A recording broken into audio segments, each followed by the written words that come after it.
श्याम सुखधाम जहां नाम इनके, जहां यमुनाजीना नाम છે ત્યાં સાક્ષાત શ્યામ તો છે, પણ સુખધામ સાથે શ્યામ છે.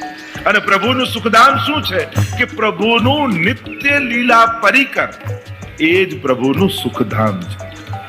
યમુનાજીના નામ લો ત્યારે જો ઠાકોરજીનું નામ પુકારો ને તો પ્રભુ એકલા દોડીને આવે, પણ યમુનાજીનું નામ લો તો પ્રભુ એકલા ના આવે, પોતાના પરિકર સહિત કૃપા કરવા માટે પધારે.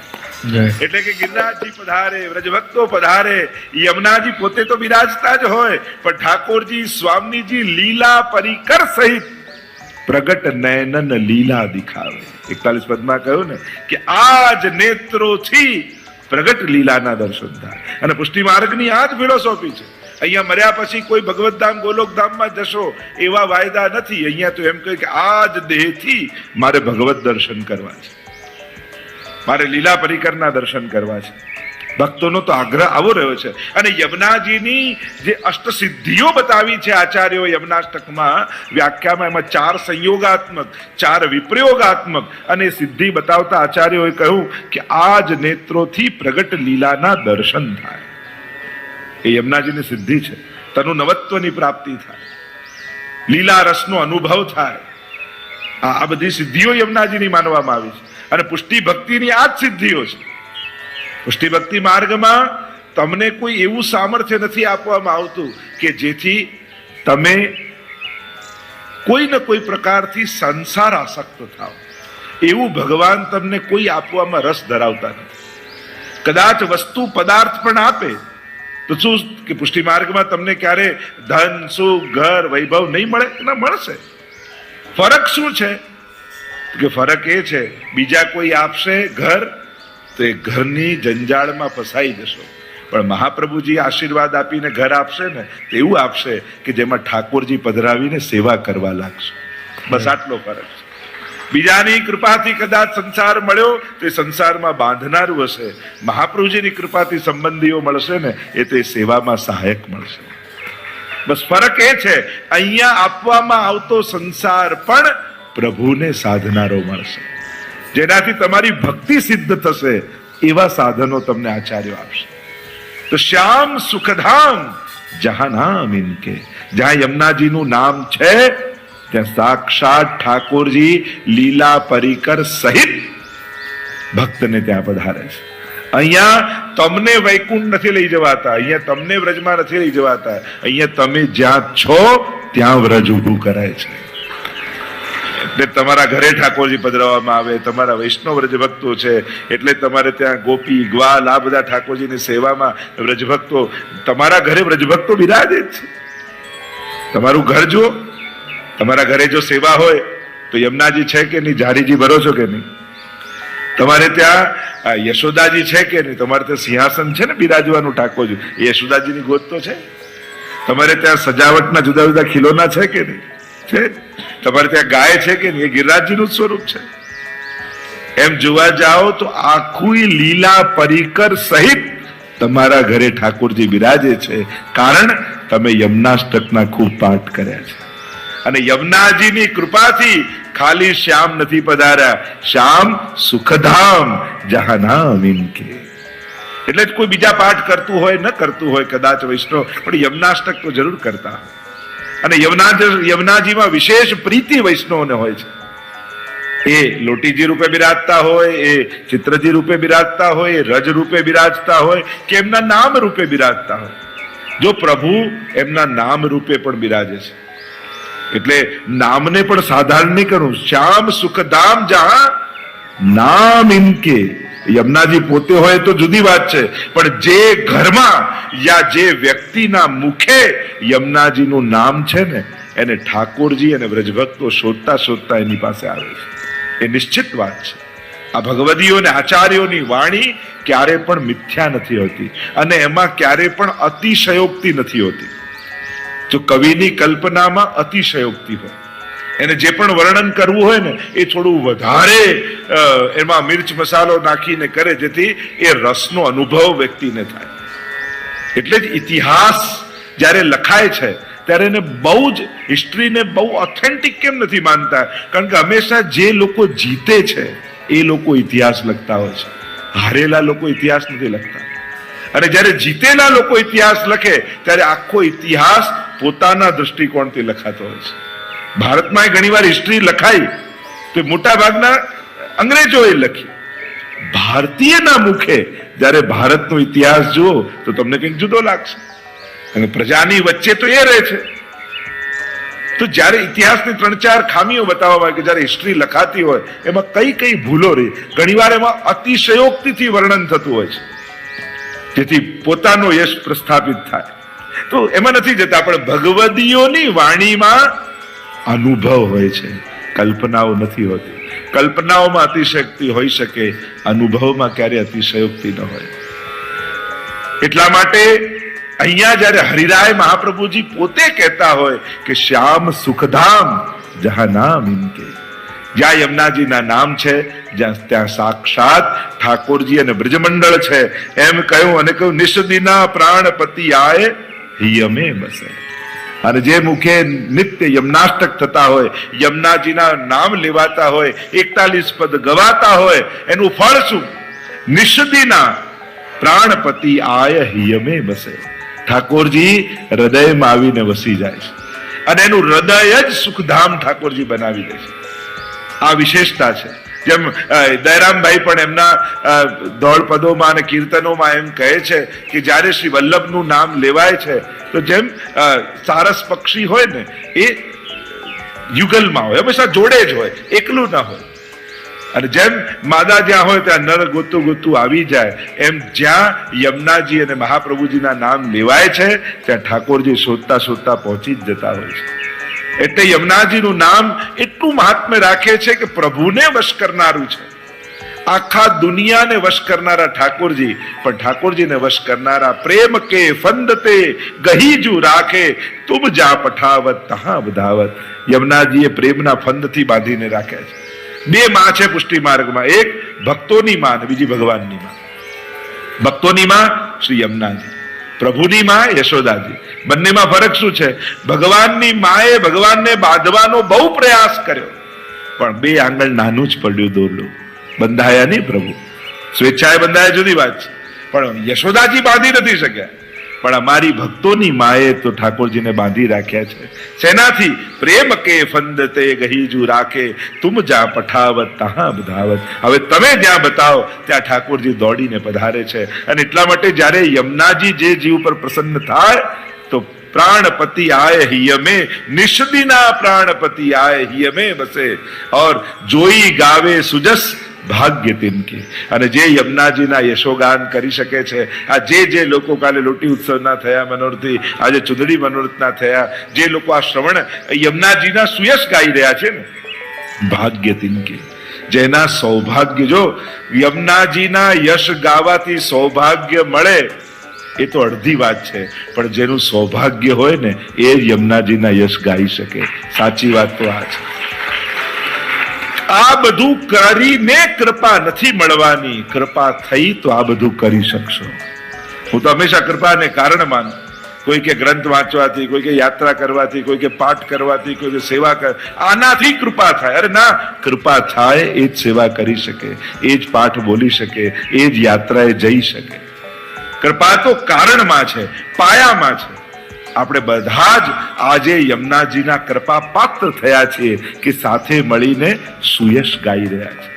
જોઈ ગાવે સુજસ ભાગ્ય તિનકે, એનું સૌભાગ્ય છે. મતલબ કહ્યું ને કે આપણું ભાગ્યોદય તો 550 વર્ષ પહેલા ચૈત્રવદ એકાદશીએ થઈ ગયું હતું. ભાગ્ય ન વલ્લભ ભૂતલાય. જે ક્ષણે મહાપ્રભુજી ભૂતલ પર આયા ને, આપણા બધાનો ભાગ્યોદય તારે થઈ ગયો. ભાગ્ય સૌભાગ્ય શ્રી યમને જો દે. એટલે તો 41 પદનો રેફરન્સ આપું તો કહ્યું ભાગ્ય સૌભાગ્યના દાત્રી યમુનાજી છે. લૌકિક અને અલૌકિક બંનેને આપનારા શ્રી યમુનાજી છે. તો જોઈ ગાવે સુજસ ભાગ્ય તિનકે, યેહી જગ મેં સાર કહત વારંવાર. આ જગમાં સાર રૂપે છે. તમારા જીવનનો સાર શું? કોઈ એમ પૂછે કે ચલો આટલા વર્ષ થયા તમને, કોઈને 40, કોઈને 50, કોઈને 60, કોઈને 70, તમને જીવનમાં સાર રૂપે શું મળ્યું? તમને શું લાગે છે? કયા તમે અનેક કર્મો કર્યા, અનેક નિર્ણયો જીવનમાં લીધા. કયું એવું તમારો નિર્ણય જીવનનો જેનાથી તમને એમ લાગે કે આ 60 વર્ષના જીવનમાં સૌથી બેસ્ટ ડિસિઝન તમારું હતું? અને એ હતું તમે પુષ્ટાવીને જે દિવસે ઠાકોરજીને ઘરે પધરાવવાનો નિર્ણય કર્યો ને, એ તમારા લાઈફનો બેસ્ટ ડિસિઝન હતો. કારણ કે એ દિવસે તમારું ઘર વ્રજ બન્યું અને તમે વ્યક્તિમાંથી વૈષ્ણવ, વૈષ્ણવમાંથી વ્રજભક્ત બની ગયા. અને જ્યાં પ્રભુ બિરાજે, જેના ઘરે એ તો વ્રજભક્ત છે. અવધતઃ જહાં રામ નિવાસુ. તુલસીદાસજી કહ્યું અવધ ક્યાં છે? જ્યાં રામ રહે એ અવધ. એમ જ્યાં અમારો ઠાકોરજી રહે એ જ વ્રજ છે. તો મહાપ્રભુજી તો દરેકના ઘર વ્રજ બનાવ્યા છે. તો અહીંયા કહ્યું કે યેહી જગ મેં સાર કહત વારંવાર. હરિયાજી કહે હું વારંવાર કહું છું. આચાર્યો છે ને ઘણી વાર જ્યારે મળો ત્યારે એક ને એક વાત ઘડી ઘડી કરે કે આ એક ને એક વાત કેમ? તો કે આ પથ્થર પર પાણીનું ટીપું પડે ને ધીમે ધીમે રોજ, તે પથ્થરને ફાડી નાખે.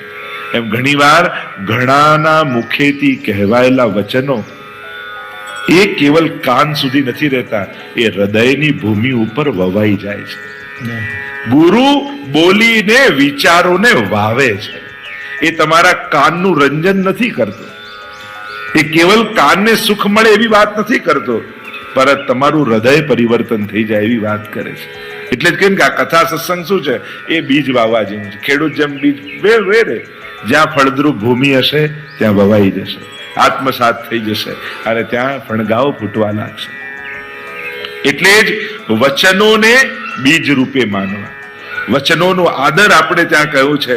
વચનો મિથ્યા ન જતા રહે, એ બહુ જ મહત્વ. ગુરુના તો હસવામાં પણ ઉપદેશ છે. આપણે તો ગોકુલનાથજીના હાસ્ય વચનામૃત છે. બીજાની વાત હસી કાઢીએ તો ચાલે, પણ ગુરુની વાત હસવામાં હોય ને એને સિરિયસલી લેવી, કારણ કે એનું હસવું પણ એક ઉપદેશ છે. ગુરુ તો પોતે એક સ્વરૂપ છે વચનોનું, આજ્ઞાનું, ચિંતનનું. અને જ્યારે એ કોઈ વાત કહેતો હોય અને એની સલાહ પણ આપણે તો આજ્ઞા માનવી, આમ કરો તો સારું, ત્યારે આજ્ઞા રૂપે જ એને સ્વીકારવી. આપણે ત્યાંનો તો એ વિધાન, સેવા કૃતે ગુરો આજ્ઞા. આજ્ઞાનું કેટલું બધું મહાત્મ્ય આપણે ત્યાં કહ્યું છે. દરેક વસ્તુમાં આજ્ઞા, દરેક વસ્તુમાં આજ્ઞા. એ આજ્ઞા બંધન નથી, તમારી સુરક્ષા છે. આપણે એમ માની દરેકમાં પૂછવાનું, દરેકમાં આજ્ઞા લેવાની. આપણને બંધન જેવું લાગે કે દરેકમાં આજ્ઞા. આજ્ઞા તમારી સુરક્ષા છે. કારણ તમે ક્યાં સેવા કરો છો, અને તમે સેવા કરો છો તો કેટલી ભૂલો થતી હશે, તો પછી ભૂલોના દોષે આપણને લાગે. આપણે સેવા નથી કરતા, આપણે તો ખાલી ગુરુ આજ્ઞાનું પાલન કરીએ છીએ. અને જ્યારે તમે પાલન કરો છો તો થતા દોષોનો પણ ભાર તમારા માથે નથી આવતો, કારણ કે તમે તો ચીંધેલું કરો છો. મને તો આમણે કહ્યું, આપણે કઈ કરતા હોય ને કઈ ભૂલ નીકળે, આપણે શું કહે, હું તો ઉભો તો મને તો આમણે કહ્યું કે આ કરો. એટલે કોના માથે જાય? જેને કહ્યું હોય એના માથે જાય. એટલે તુરંત આપણે એને બોલાય કે તમે કામ કહ્યું હતું, પછી એને ચોખવટ કરવી પડે. જેને ચીંધ્યું હોય એને કઈ ના કરવું પડે, પણ જેને કહ્યું હોય એના માથે આવે. એમ જ આપણને તો આજ્ઞાનું પાલન છે. આરામ ઠાકોરજી પણ કહે તે આવો દોષ કર્યો, મેં તો આજ્ઞાનું પાલન કર્યું છે. અને જયારે આમ કહો છો મને તો આજ્ઞા હતી, ત્યારે છૂટી જાવ છો. આપણે ત્યાં એટલે જ તો આજ્ઞા, રામદાસની વાર્તા પંખો કરવાની આજ્ઞા કરી કે ઠાકોરજીની સેવામાં રહેજે, ઠાકોરજી આરોગતા હોય ત્યારે પંખો કરજે, પણ દર્શન કરવાનો અધિકાર તારો નથી, એટલે આંખો ખોલતો નહીં. વિચાર કરો, ઠાકોરજી આરોગતા હોય સાક્ષાત અને પંખો કરવાની આપણને સેવા મળે, એવું પોસિબલ છે કે આંખ ના ખુલે? કઈ ને કઈ કેમે કરીને થોડી નાનકડી ઝીણી કરીને જોઈ તો લઈએ, એમ થાય કે શું થઈ રહ્યું. માણસને એમ છે કે જે કઈ થાય મારી જાણકારીમાં હોવું જોઈએ. તો આ તો જાન ઉપર આવી જાય આ જાણકારી, એવું થઈ જાય ઘણી વાર. તો ઠાકોરજી પરીક્ષા કરી કે તું આંખ ખોલ. કહ્યું કે મને મહાપ્રભુજીની આજ્ઞા નથી. આજ્ઞા પર કેવો વિશ્વાસ, અને ઠાકોરજી કેટલા પ્રસન્ન થયા એના પર. એ આજ્ઞા ઉપર જેને ભરોસો છે ને એને ભગવાન બહુ સહેલો થઈ જાય છે, એના પુષ્ટિનો પથ બહુ સરળ થઈ જાય છે. તો જોઈ ગાવે સુજસ यही जग में सार कहत वारंबार वारंबार આપણા આચાર્યો આપ અજહુ ચેત હેત એ કર ઇનસો હે ભારુ કી બીર ભીર આપણે કહ્યું ને અજહુ ચેત કહ્યું છું વારંવાર તને ચેતું છું હજી ચેતી જા મન તોસો કીતી કહી સમજાય સુરદાસજી પણ કહે છે ને તને કેટલી વાર સમજાયું નંદ નંદન કો આ પ્રીત કર પ્રભુથી એટલે સુરદાસજી ગાન કરતા કહે છે मन तो सो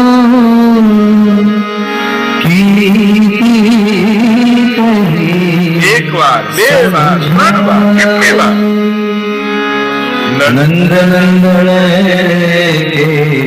चरण कमल भज नंद नंदन के चरण कमल भज तज पाखंड चतुराई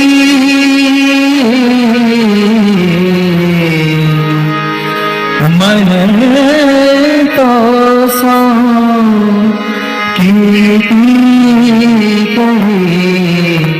समझा પાખંડ ચતુરાઈ ક્યાં સુધી ચલ જીવનમાં તારે મેળવવું હતું સ્થાન મળ્યું ધન મળ્યું સામર્થ્ય મળ્યું બધું તને થાય કે આના વગર બધું નહીં થાય ચલો એ કરી લીધું હજી હવે તો તને જરૂર નથી આ બધા ખેલ કરવાની હવે તારી કોઈ એવી આવશ્યકતા નથી રહી હવે તને કોઈની ગરજ નથી ક્યાં સુધી જન્મત जन्मत मरत बहुत जुग बीते जन्मत मरत बहुत जुग बीते अजहु लाज न आई કેટલા જન્મો એમને તે તો ગુમાવ્યા જન્મ્યો મર્યો કોઈ એક જ સ્ટાન્ડર્ડમાં ફેલ થાય એક સ્ટાન્ડર્ડમાં કે 10th માં ફેલ થઈ ગયો એ જ સ્ટાન્ડર્ડમાં ફરી એ વર્ષે જતા એની કેવી શરમ આવે અરે બધા છોકરાઓ તો આગળ જતા રહ્યા હશે ને હું ત્યાં જ સુરદાસ કે તને શરમ નથી આવતી અહીંયા જ મરી એ જ સ્ટાન્ડર્ડમાં ફરી જન્મ લે ફરી હવે તો શર્મા હવે તો આગળ વધી જા जन्मत मर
श्याम सुखधाम जहां नाम इनके, જ્યાં યમુનાજીના નામ છે ત્યાં સાક્ષાત શ્યામ તો છે પણ સુખધામ સાથે શ્યામ છે.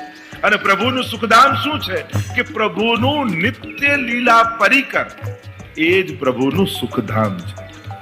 યમુનાજીના નામ લો ત્યારે જો ઠાકોરજીનું નામ પુકારો ને તો પ્રભુ એકલા દોડીને આવે, પણ યમુનાજીનું નામ લો તો પ્રભુ એકલા ના આવે, પોતાના પરિકર સહિત કૃપા કરવા માટે પધારે.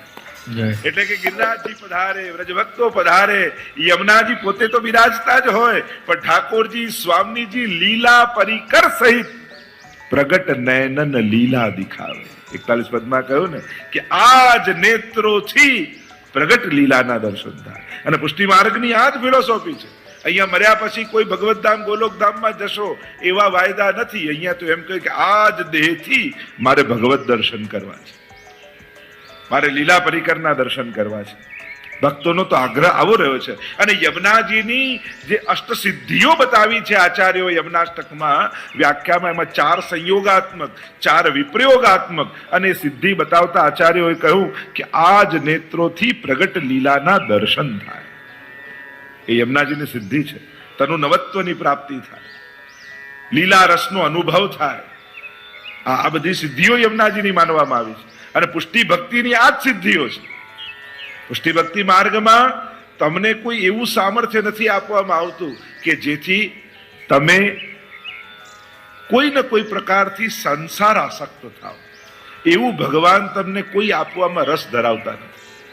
કદાચ વસ્તુ પદાર્થ પણ આપે તો શું કે પુષ્ટિ માર્ગમાં તમને ક્યારે ધન, સુખ, ઘર, વૈભવ નહીં મળે? ના, મળશે. ફરક શું છે કે ફરક એ છે બીજા કોઈ આપશે ઘર તો એ ઘરની જંજાળમાં ફસાઈ જશો, પણ મહાપ્રભુજી આશીર્વાદ આપીને ઘર આપશે ને તો એવું આપશે કે જેમાં ઠાકોરજી પધરાવીને સેવા કરવા લાગશે. બસ આટલો ફરક છે. બીજાની કૃપાથી કદાચ સંસાર મળ્યો તો એ સંસારમાં બાંધનારું હશે. મહાપ્રભુજીની કૃપાથી સંબંધીઓ મળશે ને એ તો એ સેવામાં સહાયક મળશે. બસ ફરક એ છે અહીંયા આપવામાં આવતો સંસાર પણ પ્રભુને સાધનારો મળશે, જેનાથી તમારી ભક્તિ સિદ્ધ થશે. એવા સાધનો તમને આચાર્યો આપશે. તો શ્યામ સુખધામ જહાં નામ ઇનકે, જ્યાં યમુનાજીનું નામ છે ત્યાં સાક્ષાત ઠાકોરજી લીલા પરિકર સહિત ભક્તને ત્યાં પધારે છે. અહીંયા તમને વૈકુંઠ નથી લઈ જવાતા, અહીંયા તમને વ્રજમાં નથી લઈ જવાતા. અહીંયા તમે જ્યાં છો ત્યાં વ્રજ ઊભું કરાય છે. એટલે તમારા ઘરે ઠાકોરજી પધરાવવામાં આવે, તમારા વૈષ્ણવ વ્રજભક્તો છે એટલે તમારે ત્યાં ગોપી, ગ્વાલ આ બધા ઠાકોરજીની સેવામાં વ્રજભક્તો, તમારા ઘરે વ્રજભક્તો બિરાજે જ છે. તમારું ઘર જો, તમારા ઘરે જો સેવા હોય તો યમુનાજી છે કે નહીં? ઝારીજી ભરો છો કે નહીં? તમારે ત્યાં યશોદાજી છે કે નહીં? તમારે ત્યાં સિંહાસન છે ને બિરાજવાનું ઠાકોરજી, એ યશોદાજીની ગોદ તો છે. તમારે ત્યાં સજાવટના જુદા જુદા ખીલોના છે કે નહીં? છે. તમારે ત્યાં ગાય છે કે નહીં? એ ગિરિરાજજીનું સ્વરૂપ છે. એમ જોવા જાઓ તો આખું લીલા પરિકર સહિત તમારા ઘરે ઠાકોરજી બિરાજે છે, કારણ તમે યમુનાષ્ટકના ખૂબ પાઠ કર્યા છે. અને યમુનાજીની કૃપાથી ખાલી શ્યામ નથી પધાર્યા, શ્યામ સુખધામ જહાં નામ ઇનકે. એટલે જ કોઈ બીજા પાઠ કરતું હોય ન કરતું હોય કદાચ વૈષ્ણવ, પણ યમુનાષ્ટક તો જરૂર કરતા હોય. અને યમુનાજીમાં વિશેષ પ્રીતિ વૈષ્ણવને હોય છે. એ લોટીજી રૂપે બિરાજતા હોય, એ ચિત્રજી રૂપે બિરાજતા હોય, એ રજ રૂપે બિરાજતા હોય કે એમના નામ રૂપે બિરાજતા હોય. જો પ્રભુ એમના નામ રૂપે પણ બિરાજે છે એટલે નામને પણ સાધારણ નહીં કરવું. શ્યામ સુખધામ જહાં નામ ઇનકે. યમુનાજી પોતે હોય તો જુદી વાત છે, પણ જે ઘરમાં યા જે વ્યક્તિના મુખે યમુનાજીનું નામ છે ને એને ઠાકોરજી અને વ્રજભક્તો શોધતા શોધતા એની પાસે આવે છે. એ નિશ્ચિત વાત છે. આ ભગવદીઓ અને આચાર્યોની વાણી ક્યારે પણ મિથ્યા નથી હોતી અને એમાં ક્યારે પણ અતિશયોક્તિ નથી હોતી. જો કવિની કલ્પનામાં અતિશયોક્તિ હોય, એને જે પણ વર્ણન કરવું હોય ને એ થોડું વધારે એમાં મિર્ચ મસાલો નાખીને કરે જેથી એ રસનો અનુભવ વ્યક્તિને થાય.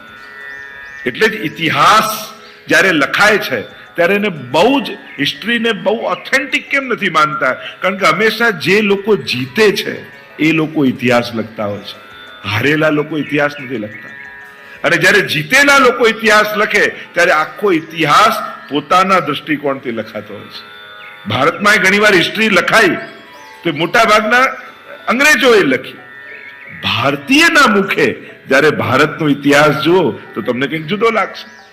અને પ્રજાની વચ્ચે તો એ રહે છે. તો જ્યારે ઇતિહાસની 3-4 ખામીઓ બતાવવામાં આવે કે જ્યારે હિસ્ટ્રી લખાતી હોય એમાં કઈ કઈ ભૂલો રહી, ઘણીવાર એમાં અતિશયોક્તિથી વર્ણન થતું હોય છે જેથી પોતાનો યશ પ્રસ્થાપિત થાય. તો એમાં નથી જતા, પણ ભગવદીઓની વાણીમાં અનુભવ હોય છે, કલ્પનાઓ નથી હોતી. કલ્પનાઓમાં અતિશયોક્તિ હોઈ શકે, અનુભવમાં ક્યારે અતિશયોક્તિ ન હોય. એટલા માટે અહીંયા જયારે હરિરાય મહાપ્રભુજી પોતે કહેતા હોય કે શ્યામ સુખધામ જહાં નામ ઇનકે, જ્યાં યમુનાજીના નામ છે ત્યાં સાક્ષાત ઠાકોરજી અને બ્રજમંડળ છે એમ કહ્યું. અને કહ્યું નિષદિના પ્રાણપતિ આય હિયમે બસે. અને જે મુખે નિત્ય યમનાષ્ટક થતા હોય, યમુનાજીના નામ લેવાતા હોય, 41 પદ ગવાતા હોય, એનું ફળ શું? નિષદિના પ્રાણપતિ આય હિયમે બસે. ઠાકોરજી હૃદયમાં આવીને વસી જાય છે અને એનું હૃદય જ સુખધામ ઠાકોરજી બનાવી દે છે. આ વિશેષતા છે. જેમ દયરામભાઈ પણ એમના દોડ પદોમાં અને કીર્તનોમાં એમ કહે છે કે જ્યારે શ્રી વલ્લભનું નામ લેવાય છે તો જેમ સારસ પક્ષી હોય ને એ યુગલમાં હોય, હંમેશા જોડે જ હોય, એકલું ના હોય. અને જેમ માદા જ્યાં હોય ત્યાં નર ગોતું ગોતું આવી જાય, એમ જ્યાં યમુનાજી અને મહાપ્રભુજીના નામ લેવાય છે ત્યાં ઠાકોરજી શોધતા શોધતા પહોંચી જ જતા હોય છે. એટલે યમુનાજીનું નામ એટલું મહાત્મ્ય રાખે છે કે પ્રભુને વશ કરનારું છે. આખા દુનિયાને વશ કરનારા ઠાકોરજી, પણ ઠાકોરજીને વશ કરનારા પ્રેમ કે ફંદતે ગહીજુ રાખે તુમ જા પઠાવત તહાં બધાવત. યમુનાજીએ પ્રેમના ફંદથી બાંધીને રાખ્યા છે. 2 માં છે પુષ્ટિ માર્ગમાં, એક ભક્તોની માં અને બીજી ભગવાનની માં. ભક્તોની માં શ્રી યમુનાજી, પ્રભુની માં યશોદાજી. બંનેમાં ફરક શું છે? ભગવાનની માએ ભગવાનને બાંધવાનો બહુ પ્રયાસ કર્યો, પણ 2 આંગળ નાનું જ પડ્યું દોરડું, બંધાયા નહીં પ્રભુ. સ્વેચ્છાએ બંધાયા જુદી વાત છે, પણ યશોદાજી બાંધી નથી શક્યા. પણ અમારી ભક્તોની માએ તો ઠાકોરજીને બાંધી રાખ્યા છે. શેનાથી? પ્રેમ કે ફંદતે ગહીજુ રાખે તુમ જા પઠાવત તહાં બધાવત. હવે તમે જ્યાં બતાવો ત્યાં ઠાકોરજી દોડીને પધારે છે. અને એટલા માટે જ્યારે યમુનાજી જે જીવ પર પ્રસન્ન થાય તો प्राणपति आए ही में निषदिना प्राणपति आए ही में बसे और जोई गावे सुजस भाग्य तिनके. અને જે યમુનાજીના યશોગાન કરી શકે છે, આ જે લોકો કાલે લોટી ઉત્સવના થયા મનોરથી, આજે ચુંદડી મનોરથના થયા, જે લોકો આ શ્રવણ યમુનાજીના સુયશ ગાઈ રહ્યા છે ને, ભાગ્ય તિનકે, જેના સૌભાગ્ય, જો યમુનાજીના યશ ગાવાથી સૌભાગ્ય મળે એ તો અડધી વાત છે, પણ જેનું સૌભાગ્ય હોય ને એ યમુનાજીના યશ ગાઈ શકે. સાચી વાત તો આ છે. આ બધું કરીને કૃપા નથી મળવાની, કૃપા થઈ તો આ બધું કરી શકશો. હું તો હંમેશા કૃપાને કારણ માનું. કોઈ કે ગ્રંથ વાંચવાથી, કોઈ કે યાત્રા કરવાથી, કોઈ કે પાઠ કરવાથી, કોઈ કે સેવા કર, આનાથી કૃપા થાય. અરે ના, કૃપા થાય એ જ સેવા કરી શકે, એ જ પાઠ બોલી શકે, એ જ યાત્રાએ જઈ શકે. કૃપા તો કારણમાં છે, પાયામાં છે. આપણે બધા જ આજે યમુનાજીના કૃપા પાત્ર થયા છીએ કે સાથે મળીને સુયશ ગાઈ રહ્યા છે. જોઈ ગાવે સુજસ ભાગ્ય તિનકે, એનું સૌભાગ્ય. મતલબ કહ્યું ને કે આપણું ભાગ્યોદય તો 550 વર્ષ પહેલા ચૈત્રવદ એકાદશીએ થઈ ગયું હતું. ભાગ્ય ન વલ્લભ ભૂતલાય. જે ક્ષણે મહાપ્રભુજી ભૂતલ પર આયા ને, આપણા બધાનો ભાગ્યોદય તારે થઈ ગયો. ભાગ્ય સૌભાગ્ય શ્રી યમને જો દે. એટલે તો 41 પદનો રેફરન્સ આપું તો કહ્યું ભાગ્ય સૌભાગ્યના દાત્રી યમુનાજી છે. લૌકિક અને અલૌકિક બંનેને આપનારા શ્રી યમુનાજી છે. તો જોઈ ગાવે સુજસ ભાગ્ય તિનકે, યેહી જગ મેં સાર કહત વારંવાર. આ જગમાં સાર રૂપે છે. તમારા જીવનનો સાર શું? કોઈ એમ પૂછે કે ચલો આટલા વર્ષ થયા તમને, કોઈને 40, કોઈને 50, કોઈને 60, કોઈને 70, તમને જીવનમાં સાર રૂપે શું મળ્યું? તમને શું લાગે છે? કયા તમે અનેક કર્મો કર્યા, અનેક નિર્ણયો જીવનમાં લીધા. કયું એવું તમારો નિર્ણય જીવનનો જેનાથી તમને એમ લાગે કે આ 60 વર્ષના જીવનમાં સૌથી બેસ્ટ ડિસિઝન તમારું હતું? અને એ હતું તમે પુષ્ટાવીને જે દિવસે ઠાકોરજીને ઘરે પધરાવવાનો નિર્ણય કર્યો ને, એ તમારા લાઈફનો બેસ્ટ ડિસિઝન હતો. કારણ કે એ દિવસે તમારું ઘર વ્રજ બન્યું અને તમે વ્યક્તિમાંથી વૈષ્ણવ, વૈષ્ણવમાંથી વ્રજભક્ત બની ગયા. અને જ્યાં પ્રભુ બિરાજે, જેના ઘરે એ તો વ્રજભક્ત છે. અવધતઃ જહાં રામ નિવાસ. તુલસીદાસજી કહ્યું અવધ ક્યાં છે? જ્યાં રામ રહે એ અવધ. એમ જ્યાં અમારો ઠાકોરજી રહે એ જ વ્રજ છે. તો મહાપ્રભુજીએ તો દરેકના ઘર વ્રજ બનાવ્યા છે. તો અહીંયા કહ્યું કે યેહી જગ મેં સાર કહત વારંવાર. હરિયાજી કહે હું વારંવાર કહું છું. આચાર્યો છે ને ઘણી વાર જ્યારે મળો ત્યારે એક ને એક વાત ઘડી ઘડી કરે કે આ એક ને એક વાત કેમ? તો કે આ પથ્થર પર પાણીનું ટીપું પડે ને ધીમે ધીમે રોજ, તે પથ્થરને ફાડી નાખે.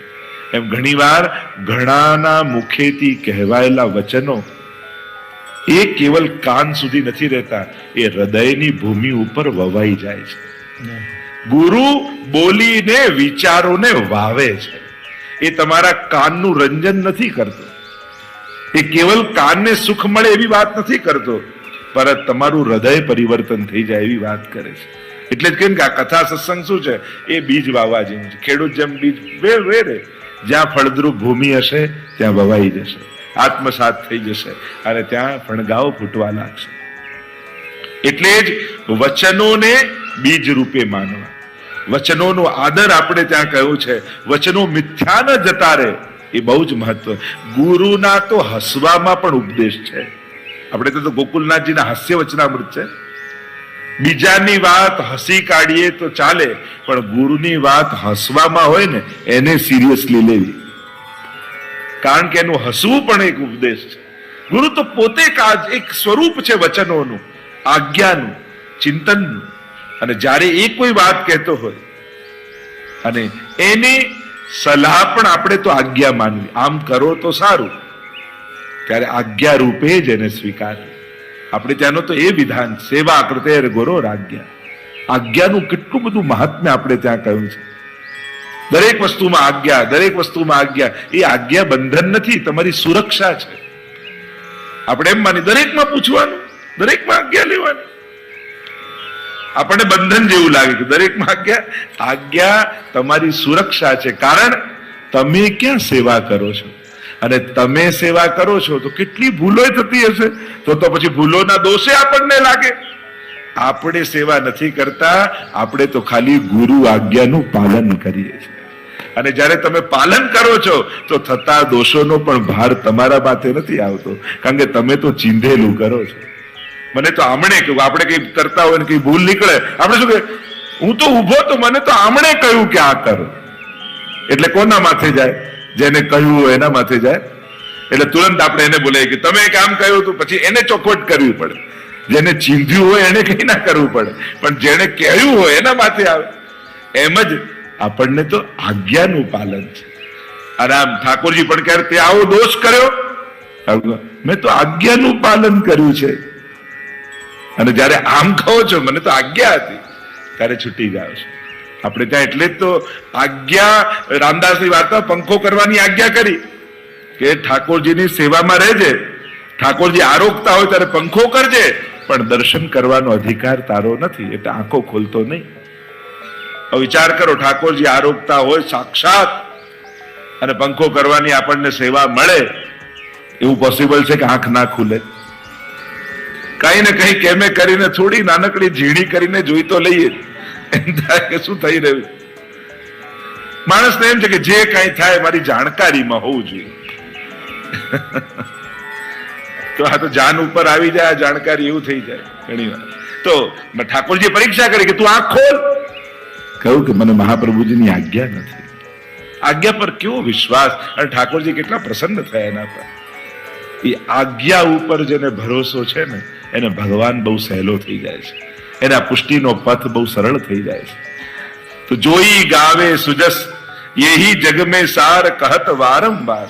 વારંવાર આપણા આચાર્યો વાપર અજહુ ચેત હેત એ કર ઇનસો હે ભારુ કી બીર. ભીર આપણે કહ્યું ને અજહુ ચેત, કહ્યું છું વારંવાર તને ચેતવું છું, હજી ચેતી જા. મન તોસો કીતી કહી સમજાય. સુરદાસજી પણ કહે છે ને તને કેટલી વાર સમજાયું. નંદ નંદન કો આ પ્રીત કર પ્રભુથી. એટલે સુરદાસજી ગાન કરતા કહે છે મને તો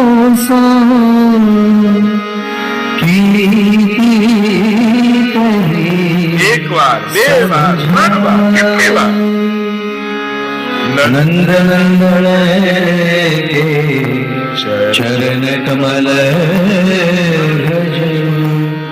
નંદ નંદન કે ચરણ કમલ ભજ. ભજ પાખંડ ચતુરાઈ